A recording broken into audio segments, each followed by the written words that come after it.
We're in this bar fight and we're taking names. Now, our main antagonist here is a big burly guy who says, I'm a man. I got balls, baby. You're a cupcake. Steven Seagal says, let's play slap hands. Nothing has ever beaten the cupcake allegations as much as a game of slap hands.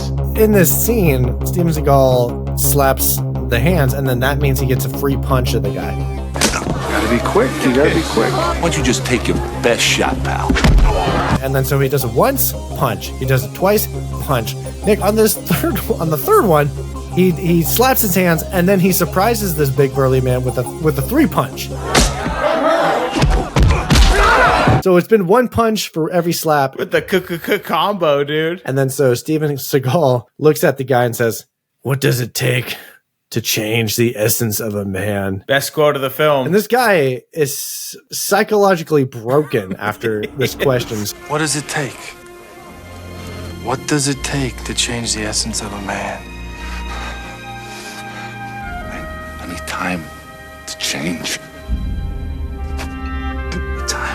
Taft just killed 2 guys, broke 5 arms, beat this guy to shit, and says, what does it take to change your ways? Grabbed a man's nuts. My nuts! My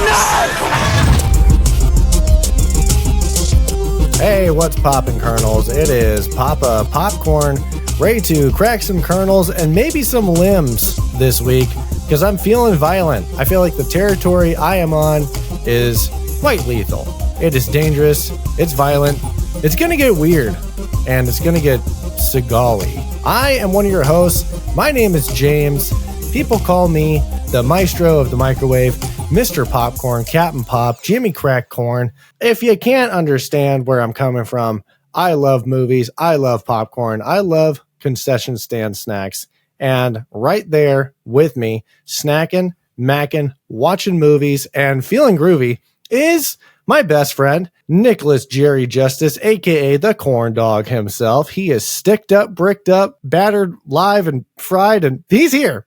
He is here, baby. Welcome in. You took all my sayings, but dang it, James, I absolutely love it. Thank you for the intro, as always. And you are right, buddy. We are on some extremely fatal footing this week, getting into some of that 90s action slop that we just love. I mean, it's just a soft spot for us. If you listen to the podcast, you should. If you're not following, you should. Hit that subscribe button. Check us out on YouTube. Check us out on Instagram. Just Play It Podcast. And how about on X, formerly Twitter, Just Play It Pod. That's where we're doing this.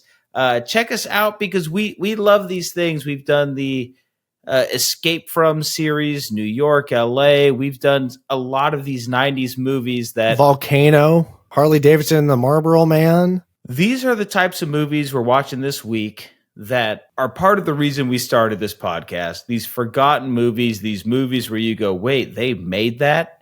And we get to sit there, watch it, and talk about it. And James, what movie are we sitting, watching, and talking about this week? We sat through... and it was quite a gruesome, slow watch for me personally, but it is a Steven Seagal classic, ? On Deadly Ground. Nick, have you ever even heard of this one? I have. So, talked about previously on this podcast is my father, the cinephile. The nature of his cinephilia are these types of movies, 90s action movies. And so Steven Seagal was a staple in the household growing up. I know of the movie. I'm sure I've seen bits and pieces of this movie. I've never sat down and watched it end to end. I'm with you. This was a ride. It's a movie that happened. There's no doubt about it. Yeah, it happened. It came, it went, and for good reason. Maybe you haven't heard about it. But Nick, it's tradition around here. Before we even get into anything, we got to hit the audience, hit each other with our pre-pop scores. And what this is our gut reaction of, hey, out of 10, this is what I'm feeling for the score. But of course, over the course of our conversation, our scores could change. They could stay stagnant, or they can skyrocket away from where they were. Nick, who's reviewing first this one? It looks like it is... I think it's you, buddy. It's me! It is me! All right, James. Well, I'm going to give you the count of three. I'm going to count down from three. 3, 2, 1, go. James, you gave it a 3.6 out of 10, and you said on shaky ground. That's how you wrote it. I love it. James, give me 3 quick words to tell me how you feel about this movie. We're playing some charades here. Okay, I'm ready. I got you. Sorry for the holdup. I just had to give this one a little bit of a specialty treatment, but my 3 words, it's going to be a little bit of an acronym. It's going to be BAM. And Nick, this is going to stand for boring action movie. I like it. BAM. Like BAM, because you're going to get punched in the face by Steven Seagal, That checks out. All right, Nick, hit me with your pre-pops and your 3 words. Hopefully you don't take as long as me, because I'm just being a silly goose over here. Counting down from 3, hit me with that pre-pop. 3, 2, 1. Nick, on Deadly Ground, you are giving a 1.9. And with that very low score, I need to just hear 3 words of what this movie meant to you. Why 1.9? What came to mind? How would you describe it in 3 words? I said action without meaning. Boring action movie and action without meaning. And that might be a little bit of a oxymoron, if that's what that's called, or a contradictory statement, because action movies are supposed to be fun and action-packed and keep you on the edge of your seat. But my God, Nick, I was so bored. And you know what? I feel like in some of those movies that came out in the 80s and 90s, some of them that we listed, there's a lot of similar, it's almost like the same story and same villains and heroes, just dressed up differently. Because this was very similar to Black Moon Rising and Harley Davidson, the Marlboro Man. Because we'll get into it of who's in this movie, but there's a corporate bad guy who's just a corporate bad guy for the sake of being a corporate bad guy. And there's these rough and tough heroes that just stumbled upon into this situation. And they do this 1-man or 2-man show to take down this entire operation.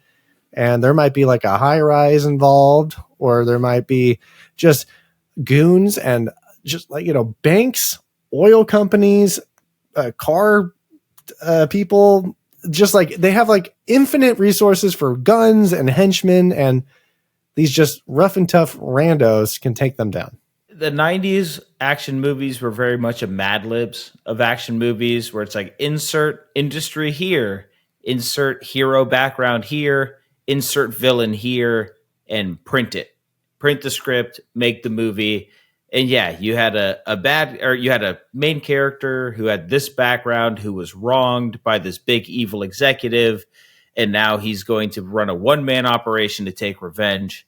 And I don't think every generation is immune from that, right? I think we're seeing that now with superhero movies, where we're getting a little bored and we're getting the same formula a little bit. Like, okay, superhero gets his powers, big bad guy learns his lesson, accepts who he is, saves the day. It gets a little boring. But yeah, the 90s action was it was tough. It was tough to watch. You have to be very unique and have a unique vibe or voice behind the camera. Creatives needed to be creative, and you couldn't just grab an archetype and a format and a template for a movie and call it a day. But apparently, according to these guys, this was good enough. So Nick, let's talk about these guys.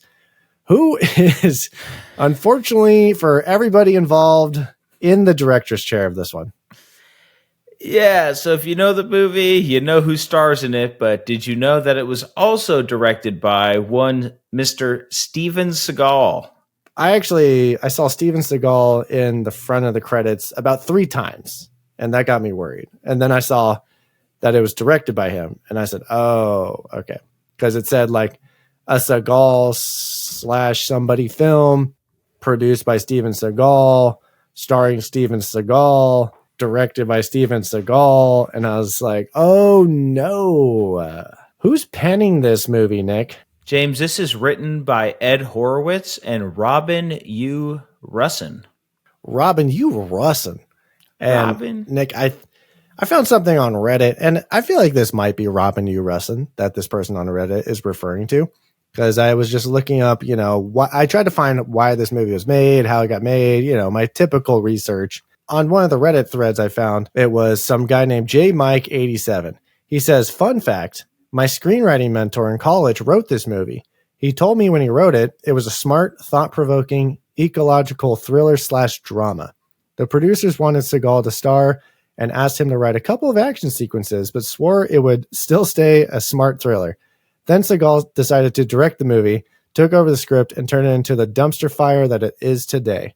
And if you look at Robin U. Russin's description, it does say he's a professor of screenwriting and playwriting in the Department of Theater, Film, and Digital Production at the University of California, Riverside, where he helped create the FMA in creative writing, yada, yada, yada, yada. He has written, produced, and directed for film, including, it says box office hit On Daily Ground, but according to the numbers, that is not the case. So that Reddit comment could have been true because it seems like it matches the description of this guy. He's some sort of screenwriting professor or mentor or whatever involved in a screenwriting class. But how much would that suck? And we see it all the time. You know, you write a movie and then someone buys the rights to it and they're like, guess what? We can do whatever we want. It's tough. We were talking about Steven Seagal having his name all over the credits. So your script turns into somebody's vanity project.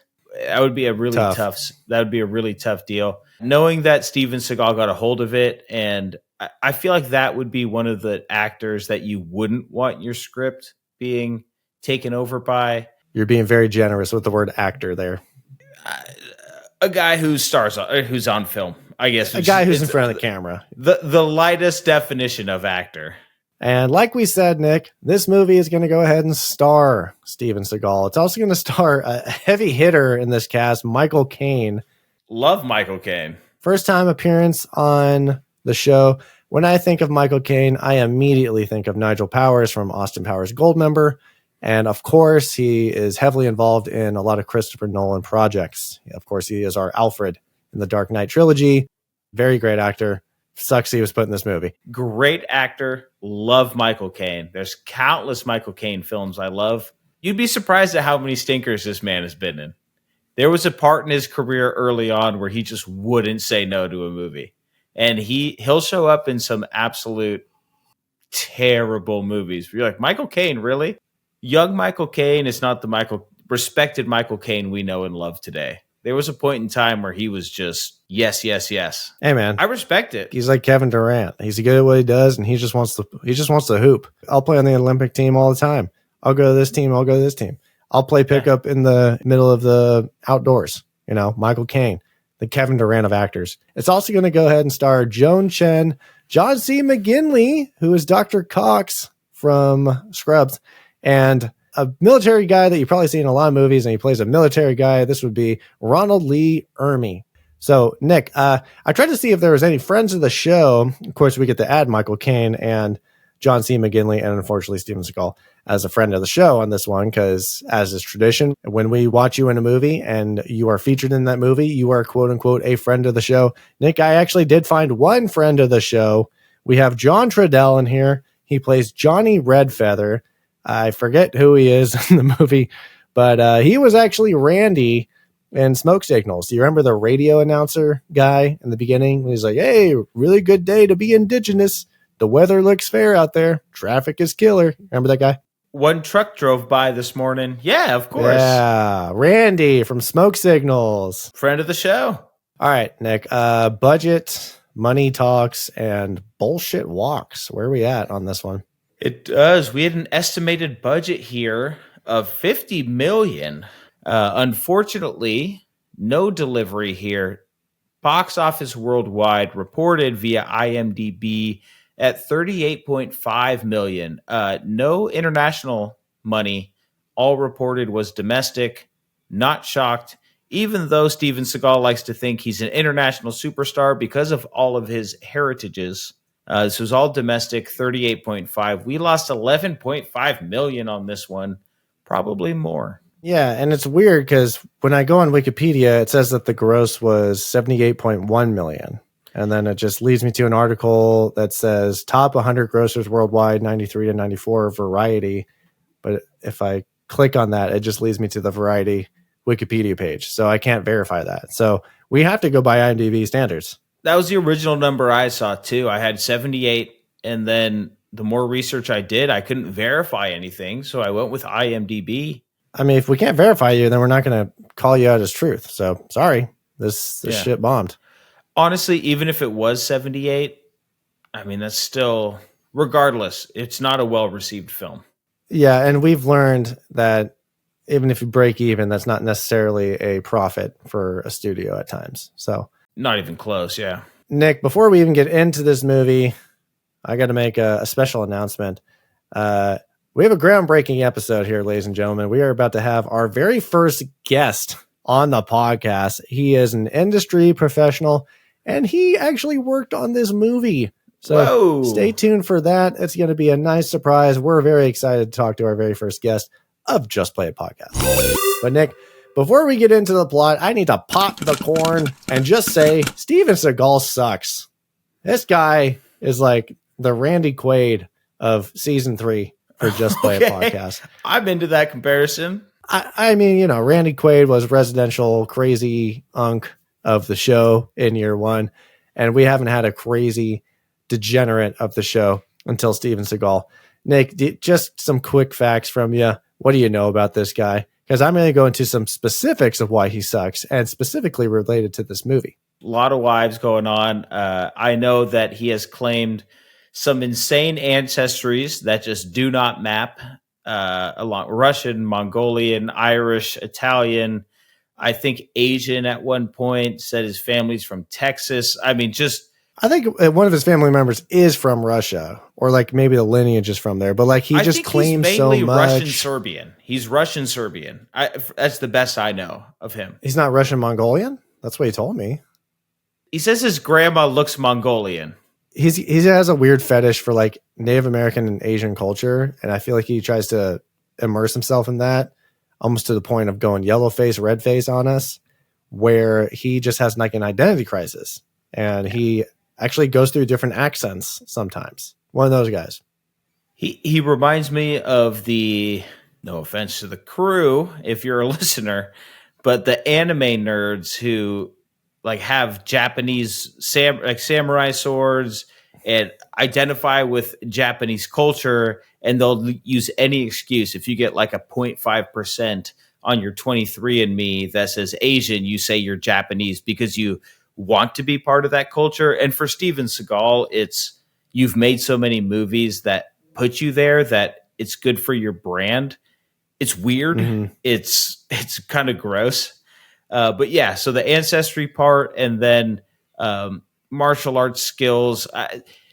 He's a liar. He's a compulsive liar. And we were texting about this before the show, James. In the 90s, you can be a compulsive liar because there wasn't an internet to fact check you. And most of the claims, pathological liar. Dude, it's bad. So that's what I know. I know he's not a good person. I know he hangs out. He used to hang out with dictators. He's had, birthday parties in Russia. He's like close with crew. Putin. Nicolas Maduro in Venezuela, like a whole character. But James, run me down your facts. I know you have a fact sheet here. Yeah. But yes, did you go through any of his sexual misconduct or like assault? I didn't, but there's a lot. Yeah, I don't have that, but yeah, just an all around textbook, well-rounded dirtbag. And you said it perfectly, Nick. He's a pathological liar. He is just insane. He's insane. My reason of why he sucks and why it's related to this movie is actually going to be related to his quote unquote professionalism as a stunt person on this movie and on other movies. So I mentioned I was going to do some research of why this movie got made, and I got totally sidetracked of why Steven Seagal sucks and how he's so difficult to work with on movies. Yeah. A lot of things will start making sense as we kind of deep dive this. I just need to say this. He has no respect for safety or for the stuntmen. He has no respect for stunts. He has no respect for stunt coordinators. He kind of just is like in his own mind, a badass wild card that comes in, fucks shit up, and does it his own way. And he honestly thinks he is the main character of his life and everyone's lives. Not even a fun fact. This is a terrible fact. Friend of the show, John Leguizamo, who played Clown in the movie Spawn, they were working on a movie together called Executive Decision. And Steven Seagal comes in and says, "I'm in command. What I say is law." And John Leguizamo goes, okay, guy. Like, he thought he was joking.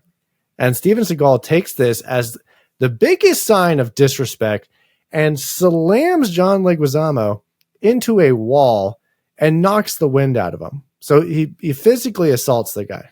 And he's like, why? He's like, why? Why did you do that? He's a guy that just like can't take a joke.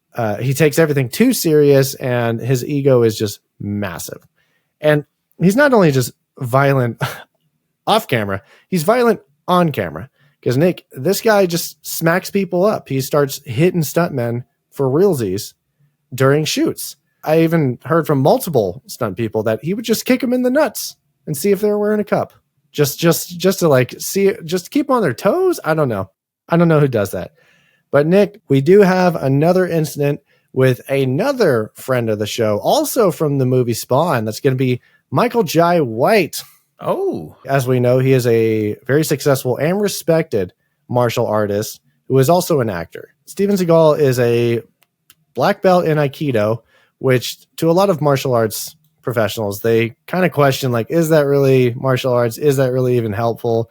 Because it all revolves around these dummies, these people coming at you, pretending to attack you, and then you disarm them. But a lot of people say if you put them into a ring with someone who actually knows some sort of martial art, they get their ass whooped. Yeah. And so like that's the funny part about Steven Seagal is, from everything that I know and people in the martial arts world who have talked about him say he's a legitimate black belt in Aikido. The problem is Aikido is a strictly defensive martial art. It's a martial art that's designed to peacefully disarm your opponent and not harm them. It's not what Steven Seagal portrays him as, which is some badass who can kick your ass, right? There's no offensive part to it, which is not to discredit him because, again, like I said, his background is he went to Japan. He taught Aikido like at a high level under a respected, I don't know if Aikido has a sensei, but a master, right? A master of the art. And so that's all fine and well. But the way he, like you said, the way he portrays himself is if you got into the ring with an actual MMA fighter, and funny story, I do remember this news story coming out. George Foreman, before he passed, challenged him to a fight in a ring in like 2017. And Steven Seagal was like, no. We're talking old CTE riddled George Foreman was like, fight me. Mm-hmm. And Steven Seagal said, I don't want to do that. I wouldn't want to fight a crazy George Foreman either, to be fair. So black belt in Aikido, which, like you said, is primarily a defensive martial arts. For someone who's professionally defensive, he is certainly professionally offensive when it comes to his antics on the set. So Michael Jai White was offered a role, or he auditioned for a role in this movie. And I think what I heard was he turned it down because the character that he was going to play didn't make sense. I'm shocked at that statement. But he did show up on IMDb's credits as a stunt person. He's listed under stunts as an oil worker. So it could just be one of those random people just running away from an explosion or whatever. But he was on this set on Deadly Ground. And back in the early 90s, when they were filming this movie, there was a stunt person named James Liu, a very well-respected, well-established, very accomplished stunt person. He's a stunt coordinator and also does stunts. And that's very common for stunt coordinators. They usually start out as stunt men, stunt players, and they can work their way up to a coordinator position, but they can always jump in and get dirty. So Michael Jai White, homie of the show, witnesses Steven Seagal full force throw his hand into James Liu's throat because, according to Steven Seagal, his philosophy on fight scenes is, I have to hit you for real if I'm going to make it look real. I'll tell you what, Nick. What? If you're doing that, I can't tell you you're doing that because I'm going to think everything's fake anyway. So you're wasting your effort and you're almost literally about to murder somebody. And it's not the only person he did that to either. But this is in this movie. He just throws a vicious chop. Judo chop. Judo chop. Always good. Judo chop. Via Nigel Powers. Michael Caine. Into James Liu's throat. Michael Jai White sees this. It's like he just smacked this well-respected professional stunt person in the throat and didn't even say sorry. He's just a psycho. And then so that is where there's a little seed in Michael Jai White's brain of, I don't respect Steven Seagal. I hate Steven Seagal. They end up working on a movie later down the road, I think in the early 2000s, late 90s. This is going to be a movie called Exit Wounds. It's starring Steven Seagal and also DMX. So on what? On the set of this movie, I know it sounds like a movie we got to watch, honestly. Okay. On the set of this movie, there's an actor named Isaiah Washington and DMX. They both recall the same story where Steven Seagal took a stuntman and smashed his head through an actual window. And that wasn't in the script. It wasn't part of the stunt choreography. So he just goes ballistic. He just starts smacking people up for realsies. And he actually injured DMX on the set. And then so DMX and him, he was like maybe booking DMX, and then they were both supposed to fall on the ground. And then Steven Seagal didn't fall on the ground and DMX did. And he dislocated DMX's shoulder. And then so DMX is like, yeah, what the hell fuck's up with this guy? We're supposed to be scene partners. We're supposed to be, we're in vulnerable positions. We got trust in each other, and you're just out here hurting people. And then so Michael Jai White is in this movie. He's not a stunt person. He does his own stunts in the movie, but he's an actor in this movie. And apparently creatives of that movie, producers, people of the crew, went up to Michael Jai White and said, hey, we're going to film the fight scene between you and Steven Seagal last. And we want you to basically go for his head. Like if he smacks up people, we want you to actually mess him up. Whoop his ass. Whoop his ass. Because, and if I remember right, Michael Jai White can fight, right? No. Yeah. Because I said that earlier. He's actually a martial artist. Yeah. And he can actually fight. And I think there was some interview where some guy was like, if you can have any Hollywood actor like protect you on the streets, like who would it be? And then Steven Seagal was taking a long time to answer. I mean, Steven, for real, if he was on the street and there was a situation, you wanted this Hollywood guy by your side because he could defend himself. It's that hard to think of a legit one? Can you think of one? Michael Jai White.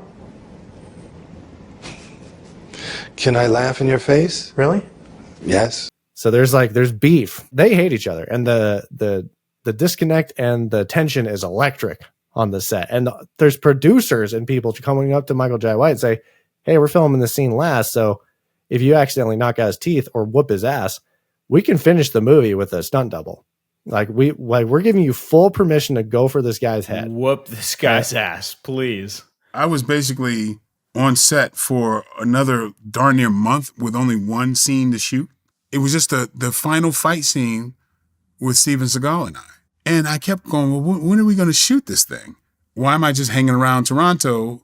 And I asked the director, and he told me in this way, well, what we're going to do, we're going to make sure that fight scene with you and Steven Seagal is the last thing we shoot. Because if you hurt him, we can finish the fight scene with his stunt double.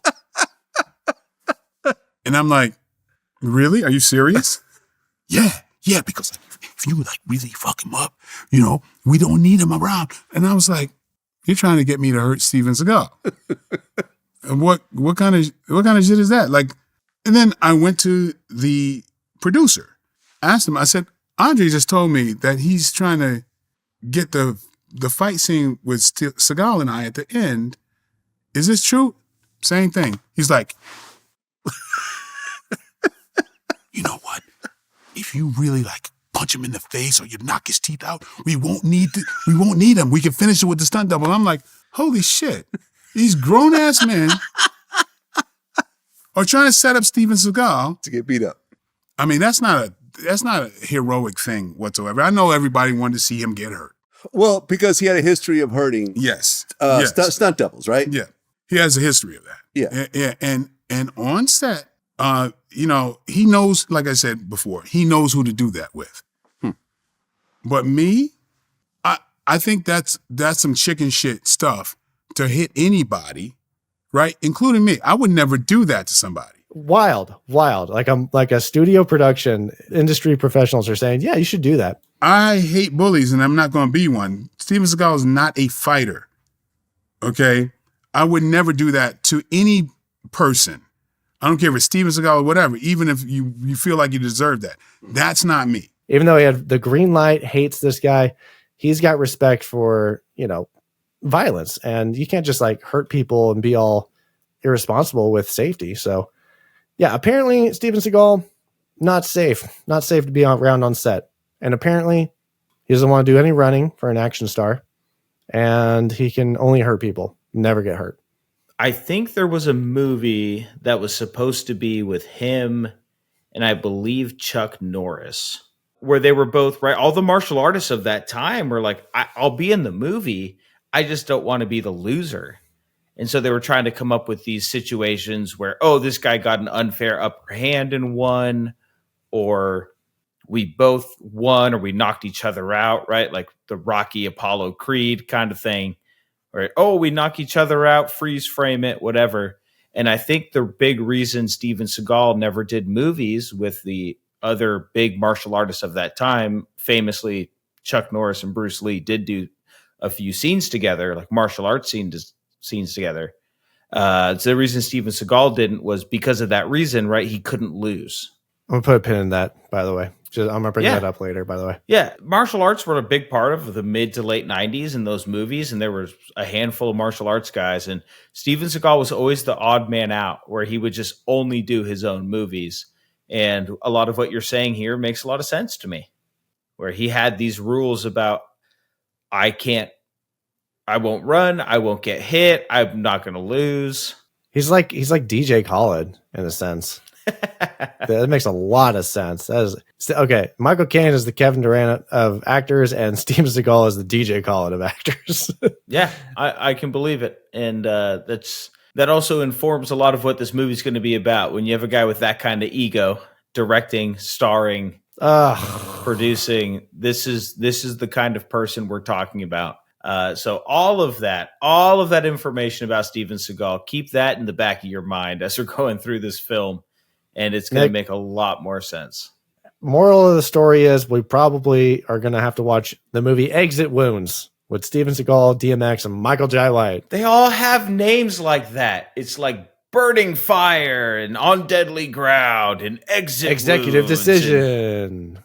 Under Siege. It's the guy who you play video games with who has the way too serious gamer tag, and he's like Dragon Slayer, and you're like, it's not that serious, guy. Calm down, Steven. We don't have to do this, so here we are. Well, Nick, we do have to do this, which is talk about this movie. Nick, I think we need to just get into this movie. Let's read this log line, and we'll jump into plot talk. A blowout firefighter takes on an environmentally destructive oil corporation by causing many deaths and explosions in Alaska. Did you write that? That's IMDb, my friend. That's Who writes the log IMDb? line. Is IMDb like randos that write it? Because that seemed like it had a little sass to it. Check IMDb. That's what the log line is. I know it's on IMDb, moment. but now that I'm thinking, like, who writes these? I think anybody can edit these pages. Users. I think it's like Wikipedia now. You have to be a verified person to. I can edit the top cast. Oh shit! Whatever. Okay, I'm not going to do it because I don't want I want to throw anybody in there at a bus. But we are going to throw ourselves under this bus. We're going to lay down on this deadly ground in plot talk. Plot talk. How else are we going to start out a Steven Seagal movie other than immediate danger? And our setting for this film is in Alaska on an oil rig that has caught on fire. And James, there's only one man who can stop this fire, and that's Mr. Forrest Taft. This is Steven Seagal. He's a corporate firefighter / problem solver / retired Marine, every man do a thing. Professional gunman. And he's going to be called in to fight this fire, contain the damage, and his way of containing the damage of an oil rig is to set off an explosion. Forrest Taft comes in via helicopter. Michael Caine Jennings, our big corporate bad guy, is there. John C. McGinley is there, his right-hand man, the corporate baddies. They're just going to come in. Forrest Taft is going to walk up to the scene. He's going to light a cigarette, and he's going to get a detonator out. Everyone's going to hit the deck except for Michael Caine and Steven Seagal. Nick, what does Andy Samberg always say about cool guys? They never look at their explosions, James. They don't look at explosions. So Taft hits the detonator. Everyone hits the deck, And there's this massive explosion behind him. And we're like, oh, yeah, this guy is badass. And that's how we start out this movie. Steven Seagal is going to find out that maybe this oil rig wasn't as safe as the main company had told him so. I think this is Aegis Oil. That's funny, Steven Seagal, being worried about safety. Aegis Oil, run by Mr. Michael Caine. So we have some corporate baddies. They didn't get the most up-to-date, I think, regulators.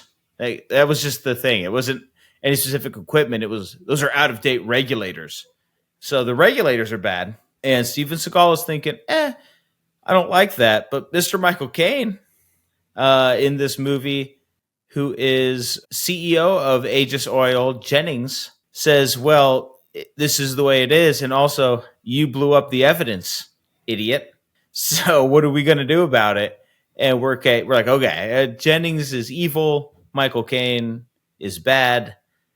Forrest Taft, Steven Seagal is good. And this is going to be, I love when they just introduce the main friction of the movie in the first 5 minutes or 15 minutes. But here we are. But Forrest Taft has to blow off his steam in a bar.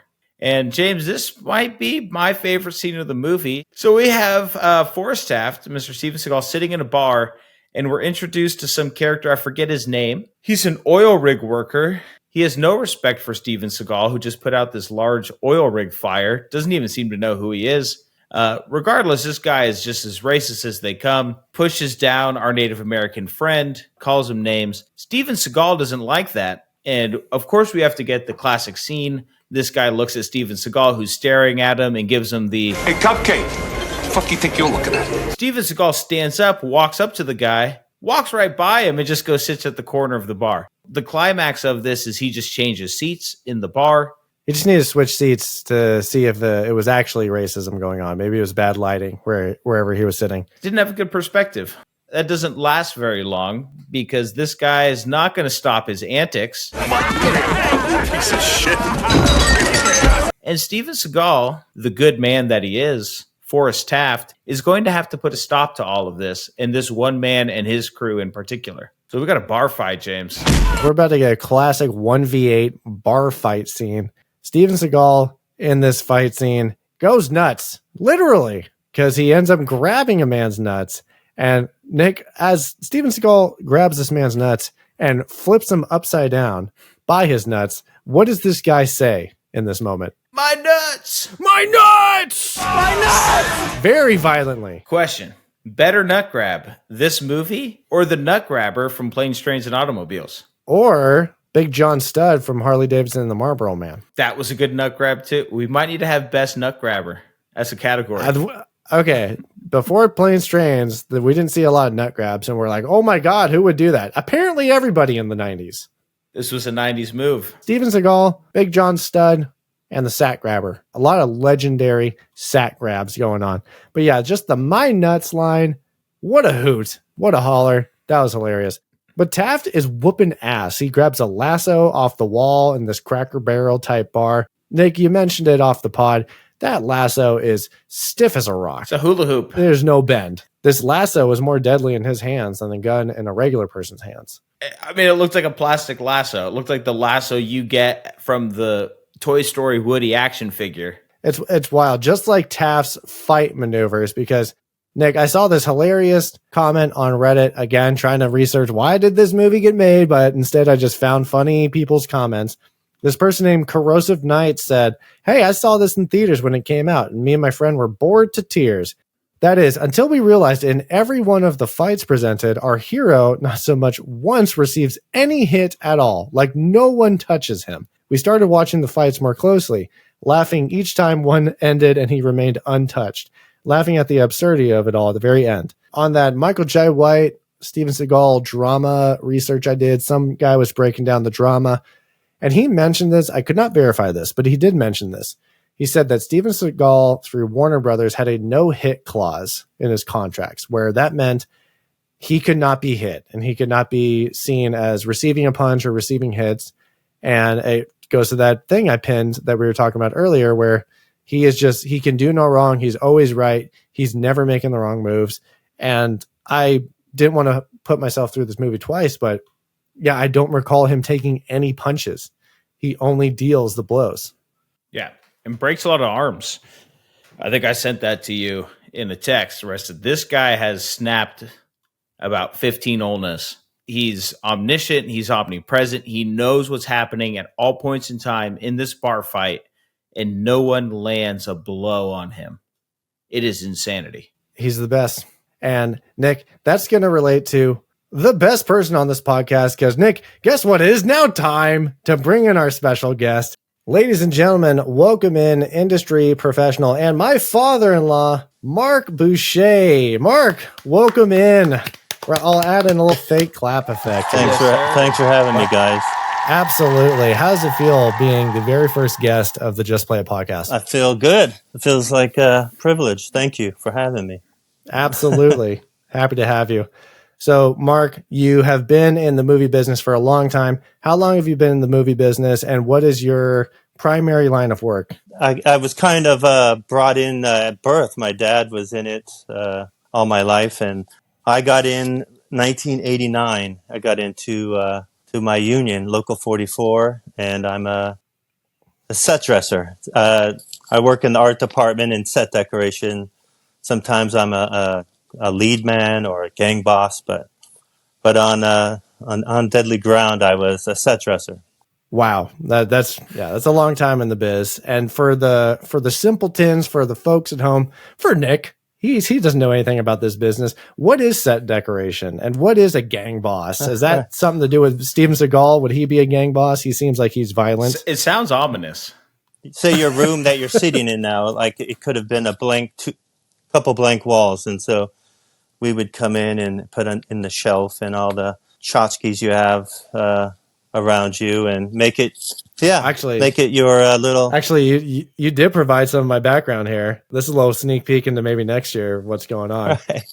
So it could be anything. It could be like on a Deadly Ground, we did an Eskimo village. Last year I worked on the Mandalorian, so the film that hasn't come out yet, but yeah, it was a different world. So yeah, it could be anything.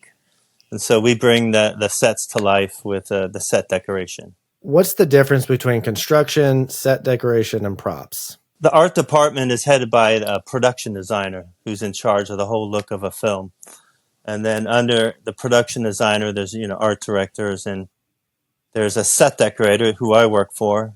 There's construction and paint and props. So normally, say if it's a stage set, they'll design a set. The construction department will come in, prop makers will build it, and then the painters will come in and paint it and do all. Mm-hmm. And then we'll come in after that and decorate the set. And there's a lot. That's a simple way, but there's a lot.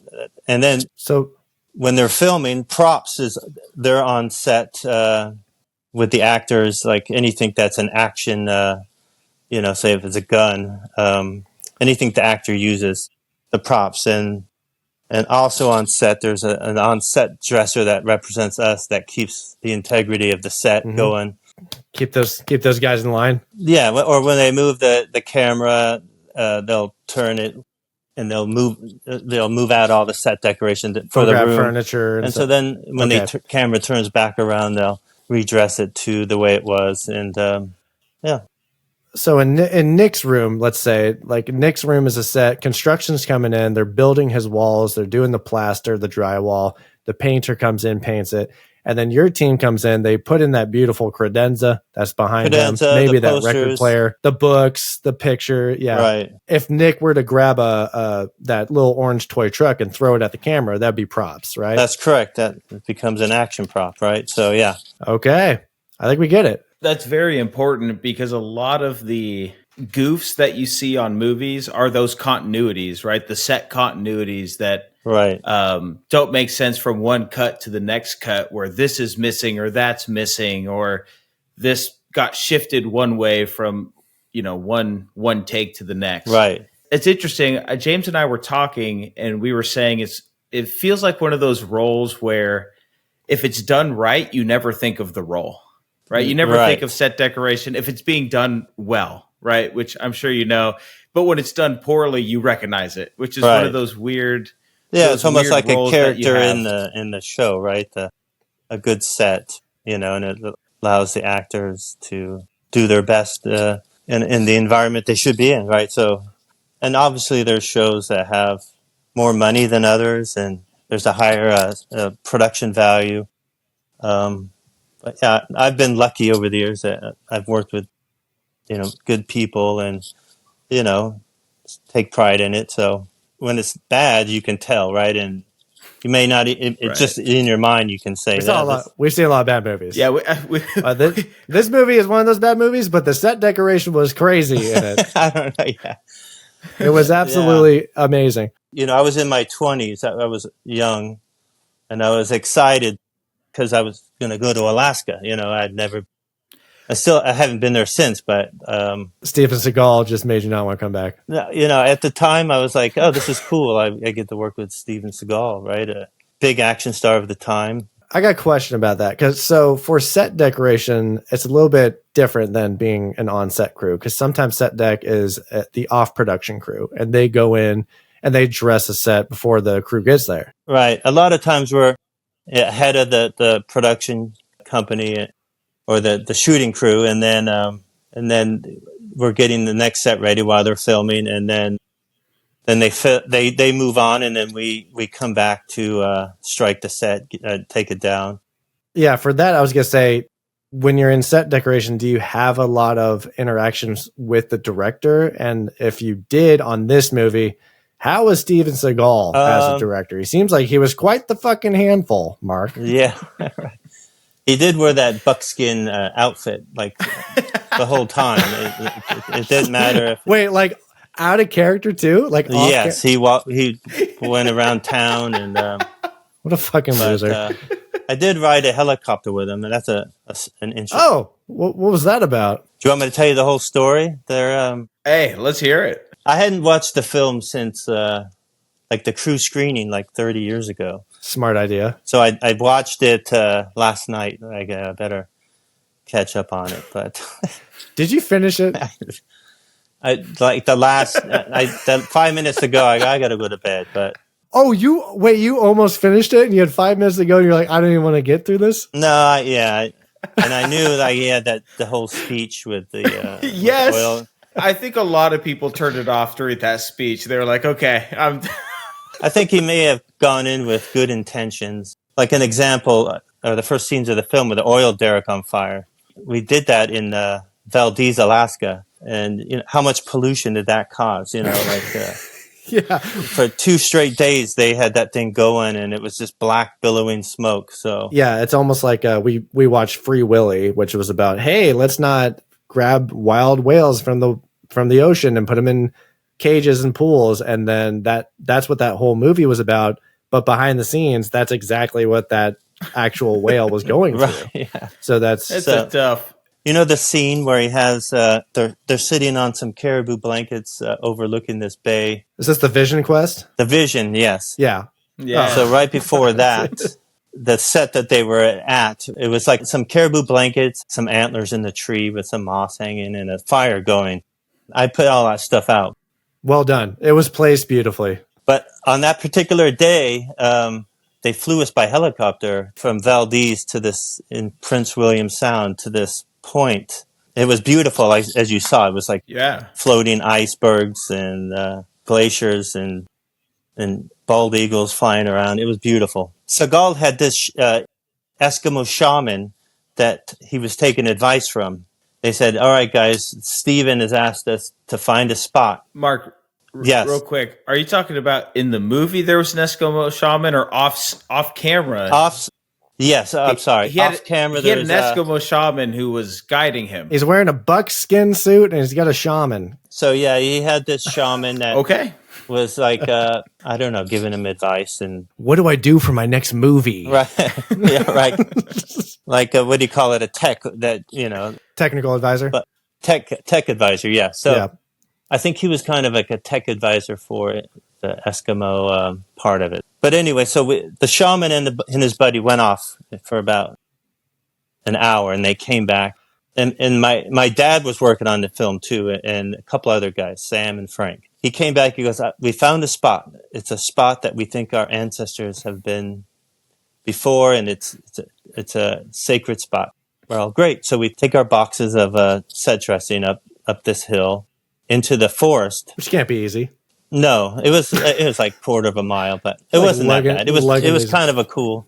Okay. I was still young. I wasn't old as you're in Alaska. You're hiking the woods. Yeah, you know, cool. You're 20. You're hanging out with Steven Seagal. So, going to helicopters. This is great. So yeah. So we found a spot, and then the shaman says we must make it okay for you guys to do this. So we did a ceremony. He put us in a line, and he goes, Nigel, that's my father. He goes, you're first. Mark, you're second because you're his son, and then Frank. Wait, you're the next oldest, and Sam. How intimate is this? Is it just the set deck crew? Yeah, it was just us four, and, wow, and the two shaman. At this time, the filming crew was shooting down the beach. Because is this because you're first on scene because you got the dress? We're setting up for this shot that's coming up later in the day. This is the most lit department. Okay, and we don't know what's going on, but he says you can only walk in a clockwise manner. We're like, what? So we follow him. So we walk in a clockwise manner down to the beach. Tells us to pick up a rock. So we each pick up a rock and we bring it back. And in the circle, he goes, "All right, Nigel, you put your rock down at the north point, and then Mark, you're going to be the east, and Frank, south, and Sam west." And so we did this like 5 times until there was a pile of rocks at each point of the compass. And so we're like, okay. And he goes, okay. And then he did a ceremony where he smokes tobacco and does something to each, tells us to think of, our God and to say a little prayer for your stack. And so I went along with it. In my mind, I'm like, I should do this. This guy just jerking my chain, or is he legit? Yeah. So we do this, and then he goes, "You are free to do your decorations," he said. And so you may now set deck. So we did it. We're putting out these caribou skins that they're sitting on, and put some antlers in the trees with moss hanging from them, and then as we're doing it, the 2 special effects guys come up with a fire bar. They're gonna make a fire pit for the fire, and the shaman says, "Stop, guys! You cannot come into the circle." And they're like, "What are you talking about?" He goes, "This is a sacred circle. Only the guys that have been blessed can come in." And so we're like, sorry guys. This is not what I was expecting when I got Mark on here. This is crazy. So I love this. So anyway, so the effects guys leave, and they're like, so they come back with a producer. One of the producers comes back, and he's like, "What's the problem here, guys?" And the shaman says, "No problem. We found a spot that is very sacred to us and to our ancestors." And he goes, "That's great." The producer goes, "That's great. Look great, but it's not where we want to shoot. We want to shoot down at the beach where we can see the ocean, where we can see the icebergs and the ocean and the vista, and you can see it in the shot." But right when he said that, like, one of the rock piles fell over. Oh no! And then the shaman goes, "This is not right. This is a bad omen. This is a bad omen." That's what cursed the movie. And then he said, "Get Seagal on the line. He'll tell." And Seagal goes, "We'll shoot it where the producer wants to shoot it." And so they were pissed, and they said we're leaving. The bad things are going to happen to this film, and it's a bad omen. And so they left, and the producer said, "Let's pick up the stuff. We'll go down to the beach and put it. I'll pick a spot." And so I kind of felt a little funny. It's like, all right, is this bad luck that I'm doing this? But we redo it down there, and the shaman and his buddy, they took off in a helicopter, and they didn't see him for 2 weeks after they went missing, and so this is a weird. But so they shot it there. They shot it all day, and then at the end of the day, I was the only one left in our department, so I gathered everything in the boxes, and there was like one helicopter left. And they also had a barge that had all the film equipment. So I get on the helicopter, and there's Steven Seagal and the producer, and I think the DP was there, and so here I am with my box in the helicopter, and then we're about to take off, and How do you find yourself in these situations? I don't know, but there was one guy left, and it was Steven Seagal's bodyguard. He had a Navy SEAL, this tall, like crew cut guy. I thought Steven Seagal was tough enough to defend himself. Why isn't he a bodyguard? Apparently he's not. So he He's had a a bodyguard. Navy SEAL. He had a Navy SEAL security guard, and Steven says, "We got one more. We got what is Jim? Jim's coming." And he goes, "No, we can't. There's no more room. We're overweight, and if we add one other person, and we're going down." And then he goes, "What do you want to do? Someone's either going to have to get off, or we're going to have to leave him." And then I'm looking around, like praying inside, because I know I'm like the lowest guy. I'm just the in set the helicopter. guy. And then after a beat, Seagal says, "Fuck him, leave him." Oh my God. And so, and I thought, and inside I'm like, thank God. And so we take off. The guy had to go on the barge. It took him 2 days to get back. Oh my God! God. On the barge. Halfway back, the barge sank, and it was like a slow sinking. So he didn't. He got Titanic. And then in my mind, I'm thinking it's the rock pot. It's the bad omen. The shaman. It's the bad omen. Wait, that's what happened with the whole film. What went down with the barge? I think the camera and grip equipment, everything else. That was a barge is not. It's not a small boat. That's the $50 million budget right there. It went down at a barge. Going to that work, explains baby. it all. Barge what? went down. Now, do you think this tall bodyguard put the barge over weight capacity, and that's why it sunk? I don't doubt it. He was a big guy, but big dude, right?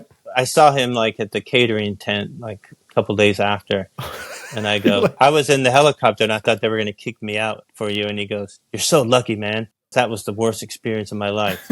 Those 2 days on that boat, it was awful. And then it sinks. But yeah, I was in the helicopter with Seagal, but that was the closest I think I got with him. But I mean, that's a hell of a story. I remember leaving, and your wife, my daughter, was 1 year old at the time. So that's how long ago it was. She just turned 1. We celebrated her birthday, and I left to go. And you were like, "Please don't put me on that barge. I got a daughter at home. Like I can't." I don't True, want to be on right? this barge. Yeah. In the beginning, we were supposed to go to Nome, Alaska in February. They flew us to Anchorage, Alaska, and then they gave us like these giant duffel bags full of Arctic gear. I was like, how am I going to work in this stuff? It was like oven mittens for gloves. But I was excited. There's no roads to Nome, Alaska. You have to fly in and then go to the set like in a cat track. An adventure. But then about a week there, they said, no, we're not going to shoot in Nome. And they flew us back. And they said, we're going to wait until the spring, and then we're going to go to a different part of Alaska. So then we went to Valdez, Alaska, like in the spring. I mostly worked on that Eskimo village that you see after he gets blown up on the north slope, I think it was, and then the Eskimos save him. Yeah. And so that village, that was like the biggest set I worked on. Yeah, were you involved in all of the scenes? Because we were actually just at the bar fight in the first act of where Steven Seagal's whooping ass with a lasso. We had another crew actually working in L.A. I think they did that interior of the bar in at Warner Brothers on stage. That was in Burbank. Okay, so that bar fight was not in Alaska. No, but they did a good job, and it could have been Alaska because it looked like it. I was going to ask, so you may have not been involved in that bar scene, but as far as set deck goes, when you're decorating a set that is going to be, the whole set's going to be used, right, for a big bar fight that's going to go end to end, like what challenges does that bring to you? Are you really involved with props? Because a guy like Steven Seagal is going to use everything on the set as a prop. Chairs and beer bottles and a lasso on the wall and whatnot. Like what goes into the thought process for that? Yeah, if we know there's going to be a fight or a gun battle or whatever, we'll get duplicates of say the chairs or like the neon signs if they break. Like I was just on a project and we had like 4 extra. They had a similar thing in a strip bar, but nice a titty bar. Yes, but we've said titty bar on this podcast. It's okay. We're not that family friendly. Yes, titty bar, and so we had same thing. Extra neons. We get breakaway glasses that are made out of sugar glass, and tables that stunts will get involved, right? And they'll for like breakaway tables. Is that stunts or is that you or is that a joint effort? It's a joint effort, right? And props is involved too. And then they have guys that are like, I think one guy gets thrown through a window. They'll have like 5 or 6 windows. Yeah, because then you're involving construction and it's a whole bit. So it's fight scenes add so much like Steven teamwork. Seagal fight scenes. Guys got to go through windows, right. Absolutely, yeah, for real. But what did you guys think of the film? Overall. Yeah, well, actually, we want to get your rating on it as well. We will give a final rating, but out of 10, Mark, what would you give On Daily Ground? I'll give it a 3. Okay. Yeah, you're pretty in line with us.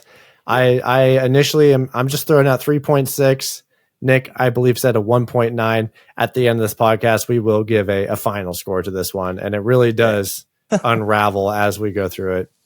And a lot of that. So this is one of those 90s action movies where the action is fun. The stunts are fun. The sets are fun. It's very classic Seagal, right? My dad grew up as a product of 90s action movies. So I've seen every Seagal movie, Chuck Norris, Bruce Lee, right? Those were the movies I watched growing up, which were a lot of fun. But not surprising, a lot of the messaging in the movie really kind of tears it down where you're like, oh my gosh. I don't need to be preached to by Steven Seagal. That's I think that's a take 99% of people can get behind. Which is why we all skipped that speech at the end. Right. The speech was, that was a little over the top. But one of the jobs I had to do was bring Seagal's little personal gym. Me and Hey, Nick, welcome to movies. Welcome to the biz. This is bullshit. Hey, pack up my Bowflex and bring it along. He had rented a place to stay at this place outside of Leavenworth, Icicle Creek. Beautiful area, this creek running through this beautiful valley. And so he had a house right on the creek. And so we went in there and the house was open. We knew where the keys were, opened up. And he had guns everywhere. Like, I was like, what the hell? Martial artist needs a lot of firearms, right? Checks out. Right. Master of Defense Aikido, by the way. So we set up his little gym, and then we, went on our merry way. And then, like a month later, when they'd left and we went to strike it, they would take it back and throw it on a truck going back to L.A. The place was just in shambles. Like there were shell casings from the shooting, like littering the whole grounds of the place, all through the creek, and like hundreds and hundreds of shotgun shells. He was just out 45. Shooting. He was, and there were targets across the bank. Trash everywhere. Very environmentally friendly, by the way. So that's what I was thinking, like that he it's like, oh, this guy is really not practicing what he preaches. Not very cool to just leave it like that. No, not at all. And I'm a big gun guy. I own guns. I love shooting, but like you have to do it in a responsible manner. You can't leave shell casings all over a property. That's like hundreds of them, all in the creek, everywhere. This is Steven Seagal we're talking about. He's got his own rules. I guess so. I was disappointed in that. Were you like the crying Indian of that old commercial? Iron Eyes Cody, right? Yeah. He was not even Native American. I believe he was Sicilian. Close enough. Iron Eyes Mark. Yeah. So yeah, it's just like Steven Seagal. He's any heritage you want him to be. But yeah, it was like I was excited to work on the film, and I had a good time. It was.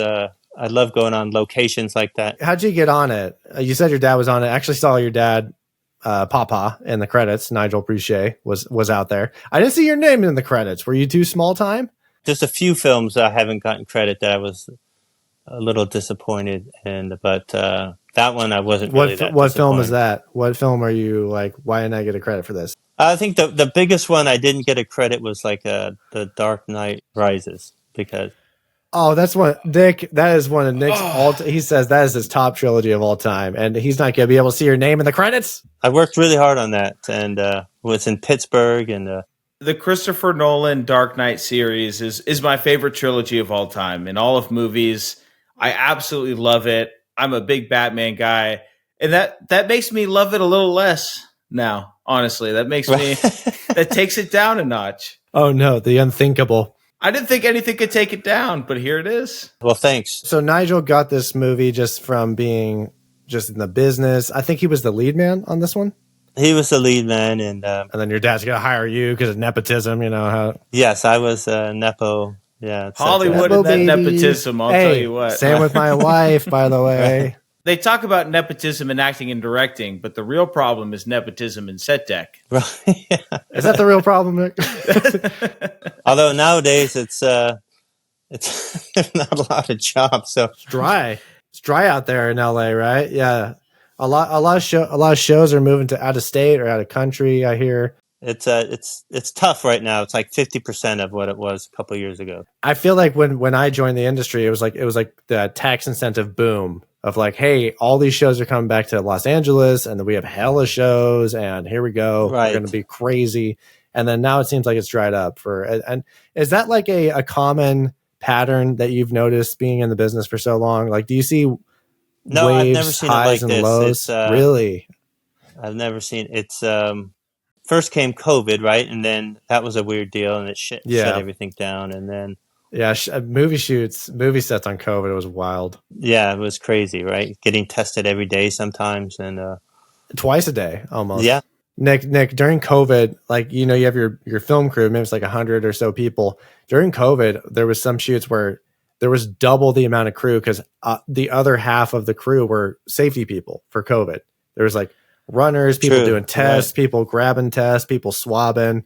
You had to hire, because Mark, usually there's an on-set medic in case anything goes wrong. Right. Yeah. And then there was like, they created a whole different department during COVID. That is. Yeah. The COVID police, we call them, COVID cops.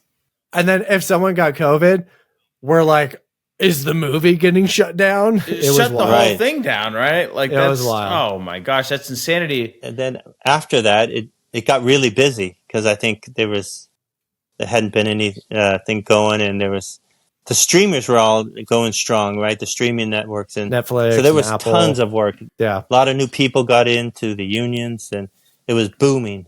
And then, like a year or two after that, the labor unrest, right? There was actors and writers. Yeah, the writer strike. The SAG-AFTRA strike, yeah. And so even the threat of that, it slowed down. Things got postponed or pushed. It never recovered after that. You know, a lot of them are now overseas. You know, like places like Georgia had all the Marvel films, and now it's all gone to England. And yep, that's where they're currently filming the next two Avengers movies and Spider-Man right now. Yeah. Do you have a West Coast bias? Because you said you're in IATSE, and I know Teamsters, and the Teamsters are the location managers and the transportation guys. They shit talk the New York crews. They're like, they can't transport stuff like us LA guys. Like, is there any you like shit talk the New York crews or the Georgia crews, and you're like, you can't beat Hollywood, baby. I do think that you're better. Yeah, we know that. Yeah, I mean, we're the Dodgers and they're the Giants. Get the hell! No, he had to go there. He had to go there. Get him. Shut the interview down. Shut it down. I'm joking. Maybe they're the Padres. They think there you go. That's fine. That's okay. They think they're the new Kings, but they're really not. They think they're the Yankees, but they haven't won a World Series in 16 they haven't years. Done anything. Yeah, exactly. Right. So yeah, that's how I view those guys. But your ops, New York, there's a lot of talented people. You know, and in so Georgia, there's a lot of good people there. But I still think, you know, LA is having gone all throughout the country. That's West Coast, best coast, bitch. We've had 100 years of it's Hollywood, honing baby. the craft, right? So yeah, absolutely. But and so it is sad to see, you know, productions leaving, and it's all about the incentives they get from going somewhere else, right? Mm-hmm. So it's always scary, no matter what line of work you're in, and you don't want to see a a field of work that you're so passionate about and you've dedicated blood, sweat, and tears and apparently spiritual blessings for. Right. Run away from you, slip through your fingers. And we think the same. Like, we don't ever want the movie theaters to go away. We don't ever want movies just to go straight to streaming. Like, we want to keep, some things need to change, but some things do need to stay the same. Like, we gotta keep this industry going strong. Right. Hopefully it's, it's a transition and there'll be a rebirth and it'll come back in a different way, but it's a good way. So hopefully, fingers crossed. Nick, did you have any other questions for this man, or we don't want to take up his valuable time? No, I've heard better stories than I could have hoped for. So I didn't know we were getting the crazy Shaman Seagal stories. That was crazy. That's what I'm saying. I'm good. Mark, we don't want to take too much of your time. Before we let you go, I just want to say it is tradition around here to label people friends of the show. Now, what we usually do is when we watch a movie, and let's say we watched On Deadly Ground, Steven Seagal, unfortunately, is a friend of the show because we've seen him before. So if he shows up in another movie, he will be a friend of the show. Nice. You're literally a family member of the show, but now you are legitimately a friend of the show. Well, thanks for having me. But we have a last surprise for old Saint Nick here. Nick, Mark Boucher is legitimately a friend of the show because he has actually, unbeknownst to my knowledge, shown up in one of the movies that we have watched. Mark, please announce to the audience, announce to Nick Justice, what movie did you make a small cameo in a movie we watched this year? I had a small cameo in Mac and Me. No way! Nick, pull up. I hate to put you on the spot, Nick. Pull up the grocery store scene from Mac and Me right now. You're telling me the pulling the gun grocery scene. The gun scene where the alien grabs the gun. Yeah, I was in the store. Yeah, it was in that store. We have like 20. How old were you? Like 19. So, Mark, why were you on the set of Mac and Me? Specifically this location where they shoot a kid in the wheelchair and then a gas station blows up? It's a great question. There was like a convenience store that blows up right outside the market. That's where it blows the fuck up. Oh, it blows up. That was like a facade, and I helped. Yeah, we dressed the inside of that store, and then wait. So did you work on that movie, or did you? I did. I helped out on it. It was in Mojave, California, so it was in the desert. We were there for the explosion. We wanted to see it, because we. Who won? It's a great explosion. So, Mark, if my memory recalls this correctly, I believe you are the young man in the purple shirt, right behind the cashier. Yeah, that's me. How did it feel to be on set with industry legend Buck Flower? Buck Flower. Do you even know who I'm talking about? Was he the guy with the gun, the security guard? He was the security guard, yeah. He was from Back to the Future. That's the hard-hitting questions we have. I feel honored. To this day, it was one of the highlights. Well, Nick has pulled up the scene right here. So, Nick, go ahead, play this movie. Let's watch Mark in action in Mac and Me. He's in a purple shirt. There he is. He's walking in. He's kind of got a mullet. He has a mullet. I have a little mullet, yeah. Oh my God. I forgot. Pause it. There's Mark. That's you. Oh my. That's my reaction, right? Yeah. Mark, that's kind of a deep V there. Is there a gold chain on too? What? I'm seeing some glimmers. Is there a bit of Was it hot out there? It's silver. It's a little silver chain. Silver chain. Are you macking on the set of Mac and Me? I pushed the kid off the cliff later on, but what? No, I'm joking. I was gonna be like, that's the fun fact of the century.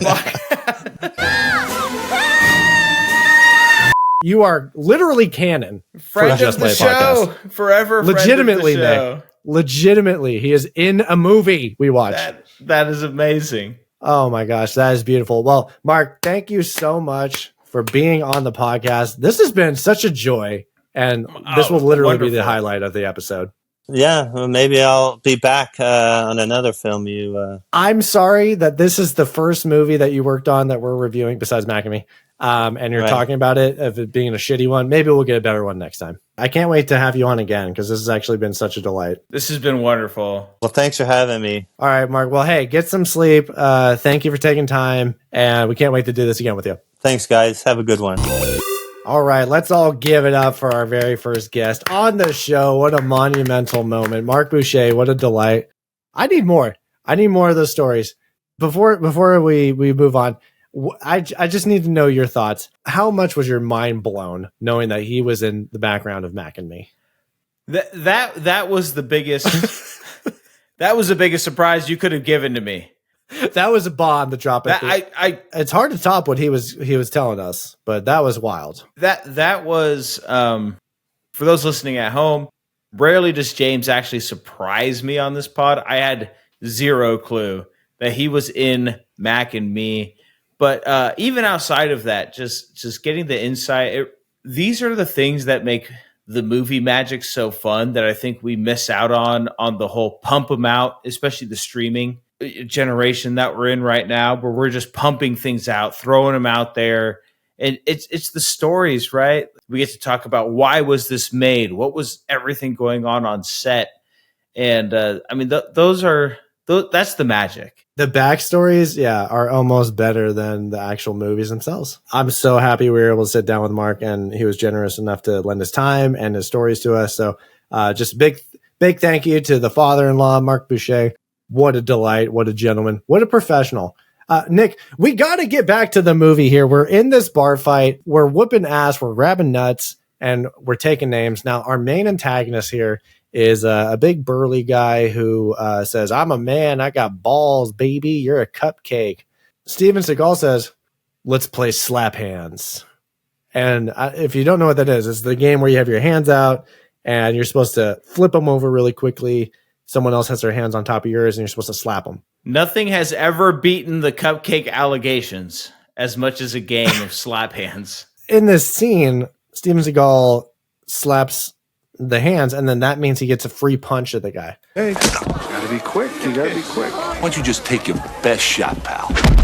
So Nick, he punches this man's chest, and I can only assume from Steven Seagal's antics that he's doing it for real. And then so this man cannot juke the Taft man. Forrest Taft is too good at slap hands. He must practice this at night. He keeps doing it, and then so he does it once, punch. He does it twice, punch. Nick, on the third one, he slaps his hands, and then he surprises this big burly man with a three punch. He goes boom, boom, boom. So it's been one punch for every slap with the combo, dude. Dude, he busts the deal on this one, and he hits him twice in the body, and then that last one he hits him in the face. And the whole bar has gathered around. Like they understand that it is a Thunderdome type situation. Like the slap hands has invited the bar into a Thunderdome arena. Must be an Alaskan thing. Yeah, so this guy's getting the fucking shit beat out of him via slap hands and punches. And then so Steven Seagal looks at the guy and says, "What does it take to change the essence of a man?" Best quote of the film. And this guy is psychologically broken after this question. Says, I need time. I need time. And then Steven Seagal says, I need time too. What does it take? What does it take to change the essence of a man? I need time to change. Time? I do too. Like, weird. Taft just killed two guys, broke 5 arms, beat this guy to shit, and says, what does it take to change your ways? Grabbed a man's nuts. My nuts! My nuts! My leg! I would shit myself if... Okay, put yourself in this guy's situation. All of his boys have just gotten beaten. 3 of their arms broken, 1 of their nuts crushed. Another one has been slammed against the jukebox to the point where his forehead broke the glass on the jukebox and he's passed out. Then a man comes up to me and says, let us play slap hands. And then ask me the questions, what does it take to change the essence of a man?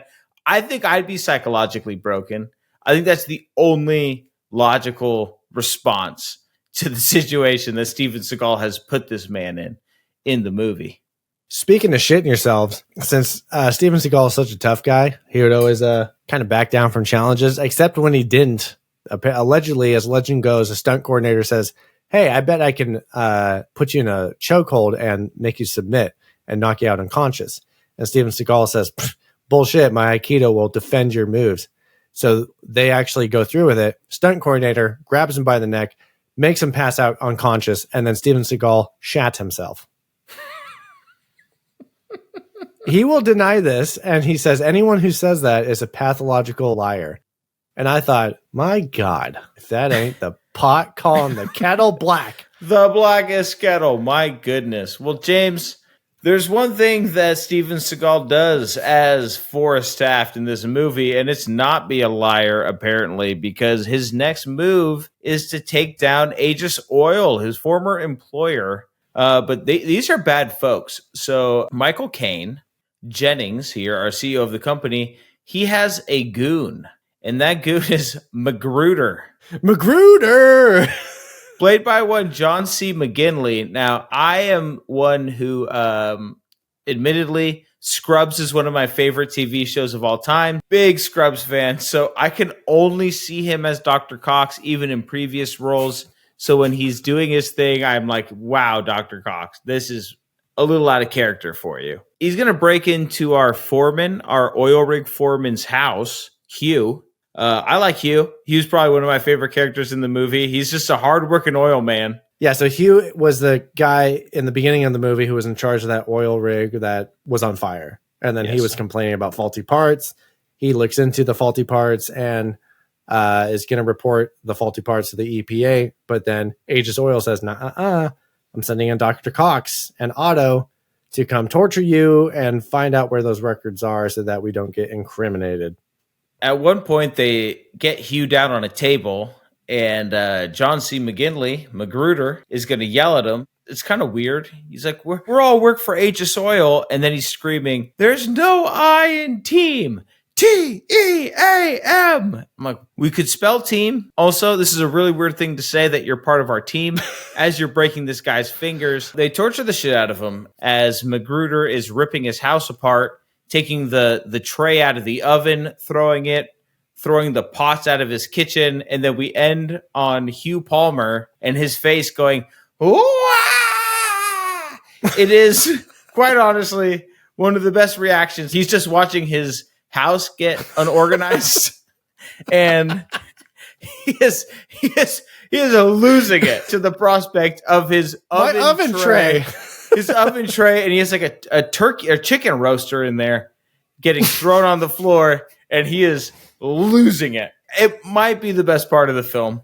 Not saying a whole lot for this film, but you know what? Taft is going to also do some researching of his own. He's going to do some digging, and he says, hey, I think Aegis Oil is a little shady here. So he's actually going to confront the company's ruthless CEO, Jennings. After this, Taft is going to be a target for Aegis Oil, and they're like, Taft's onto us. We got to take him out. So we already killed Hugh. Unfortunate. Apparently, they're going to drag Hugh's body into this oil rig that is also got an issue with it. They're going to sabotage this. All their oil rigs are catching on fire, by the way. Not a red flag. So they're going to bring in old Forrest Taft to come solve this problem, except it's a trap. And we see Hugh's dead-ass body on the ground. Jennings and the goons are going to detonate this building and try and murder Taft, cover up the evidence. We're thinking, all right, cool. Taft is taken care of. We can keep on oiling. All good. Nick, I do have a nitpick. Nitpicks. Hit me. After the sabotage explosion and Taft, Steven Seagal, is exploded, we get to this press conference scene. Jennings is addressing a crowd of news reporters, and they say, what can you tell us about the explosion rig? What's going on? Blah, blah, blah. So, Nick, having Mark on, we got a lot of industry knowledge here. I'm just going to spit a little bit of knowledge here. So, Loop Group, if you're unfamiliar with the term, Loop Group is the team of actors that come in post-production. And they're also known as the Walla Group.